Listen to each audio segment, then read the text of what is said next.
1825 ခုမတ်လအင်္ဂလိပ်စစ်သင်္ဘောတွေဟာအေယာဝတီမြစ်ကြောင်းတစ်လျှောက်ခုန်မောင်းလာနေကြပါပြီ။သူတို့ရဲ့ဥတီယာကတော့စစ်သူကြီးမဟာမန္ဒူလရှိရာဒနုဗျူခန္ဓာစီကိုပါ။ဒနုဗျူခန္ဓာဆိုတာကတော့အေယာဝတီမြစ်ဘေးမှာတည်ရှိပြီးအေယာဝတီမြစ်ကြောင်းတိုင်းဝင်ရောက်လာမဲ့ရန်သူတွေကိုတားဆီးနိုင်ဖို့မြို့ရိုးတိုင်းများဖြစ်စနစ်တကျတိစောက်ထားတဲ့ခန္ဓာကြီးတစ်ခုပဲဖြစ်ပါတယ်။ဒနုဗျူခန္ဓာဟာမြန်မာတို့ရဲ့နောက်ဆုံးမျှော်လင့်ချက်ဖြစ်ပြီးဒနုဗျူကြဆုံးနေမြန်မာပြည်ကြဆုံးခြင်းပဲဖြစ်ပါတယ်1825ခုမတ်လနောက်ပိုင်းမှာတော့ထိုကန်တက်ကြီးရှိရာစီအင်္ဂလိပ်တို့ရဲ့ကိမီစစ်သင်္ဘောများကတန်တမတ်မတ်ကြီးလာနေကြပါပြီ။တိမ်ညိုများအုံမိုင်းနေသောမိုးညတညကိုဖျက်ဆီးပြီးတဲ့နောက်တိမ်ညိုများချမှနေလင်းအောင်မိန်စတင်ထွက်ပေါ်လာပါပြီ။ထိုခိုက်တန့်ဟာရက်ဆက်မိုးတို့ကိုစတင်တော့မီဆိုတာကိုမြန်မာတို့မသိခဲ့။တိမ်မဲတွေကြားလင်းအောင်မိန်အောက်ကခန္ဓာအတွင်းစူးစူးရှရှလင်းအောင်များနဲ့တူကျဲလောင်သောပေါက်ကွင်းစံများထွက်ပေါ်လာပါတယ်။အင်္ဂလိပ်စစ်သင်္ဘောပေါ်မှာအမြောက်များဖြင့်စတင်ပစ်ခတ်ခြင်းပဲဖြစ်ပါတယ်။မနက်လေးစားအာယုံတက်အချိန်မှာအင်္ဂလိပ်တို့ဟာစစ်သင်္ဘောပေါ်မှာအမြောက်များဖြင့်ဒနုဗျူခန္ဓာကိုစတင်တိုက်ခိုက်ပါတယ်။စနစ်တကျတိစောက်ထားတဲ့မြို့ရိုးတွေဟာအမြောက်ဆန်တွေအောက်မှာလဲလဲပြူပြူဖြစ်ကုန်ရပါတယ်။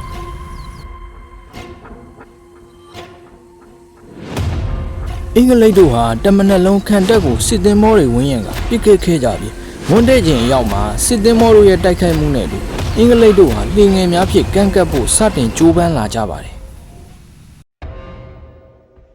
လှေငယ်များထွက်လာသည်နဲ့တပြိုင်နက်ဒနုဗျူခန္ဓာအတွင်းမှာ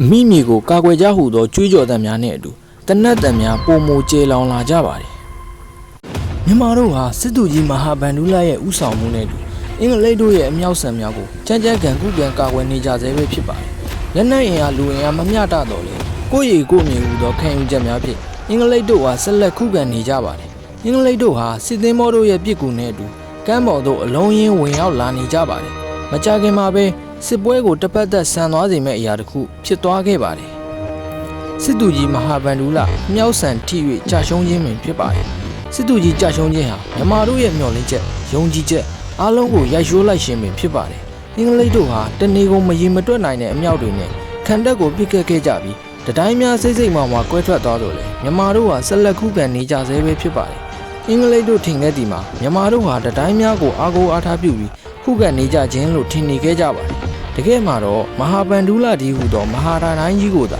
အားထား၍ခုခံနေကြခြင်းပင်ဖြစ်ပါတယ်။အင်္ဂလိပ်စစ်သင်္ဘောပေါ်မှာပြစ်ခတ်လိုက်သောအမြောက်ဆန်တစ်လုံးဟာစစ်ပွဲတစ်ခုလုံးကိုဆုံးဖြတ်ပေးလိုက်ခြင်းပဲဖြစ်ပါတယ်။စစ်သူကြီးကြာရှုံးပြီးနောက်စစ်ပွဲဟာတစ်ဖက်သက်ဆန်သွားစေပါတယ်။မိမိကိုကာကွယ်ကြဟုသောကြွေးကြော်သံများဖြင့်စီစီလုံးလုံးကြံ့ကြံ့ခံခုခံကာကွယ်နေကြသောမြန်မာတို့ဟာစစ်သူကြီးကြာရှုံးမှုနဲ့တူဖွဲ့စည်းပုံပျက်စီးသွားရပါတယ်။ဥဆောင်ညွှန်ကြားသူမရှိတော့တဲ့မြန်မာတပ်တွေဟာခုခံသူကခုခံစေပြေးသူကပြေးနဲ့တပ်ဟာပျက်စီးသွားရပါတယ်။အင်္ဂလိပ်တို့ဟာအခွင့်အရေးကိုအမိရဆုပ်ကင်ကပြိုကျနေသောခန္ဓာတိုင်းများပေါ်မှာအလုံးရင်းဝင်ရောက်လာပြီးတနတ်များဖြင့်စက်တိုက်ပစ်ခတ်ဖြိုခွဲခဲ့ပါတယ်။ထိုခိုက်တန့်မှာဒနုဗျူခန္ဓာအတွင်းတနတ်တံများအဟိတံများကျေလောင်နေခဲ့ပါတယ်။အင်္ဂလိပ်တို့ဟာလက်နက်အင်အားလူအင်အားအသာစီးယူကဒနုဗျူခန္ဓာကိုတခဏအတွင်းမှာပဲသိမ်းပိုက်လိုက်ပါတယ်။ထိုတိုက်ပွဲအတွင်းစစ်သူကြီးမဟာဗန္ဓုလပါဝင်မြန်မာစစ်သားအများပြားတည်ဆုံးခဲ့ရပါတယ်။1825ခုဧပြီလ1ရက်ဒနုဗျူခန္ဓာအတွင်းမှာအင်္ဂလိပ်အလံလွှင့်ထူလိုက်ပြီးတဲ့နောက်စစ်ပွဲဟာအလုံးစုံပြီးဆုံးသွားခဲ့ပါတယ်။ဤဒီက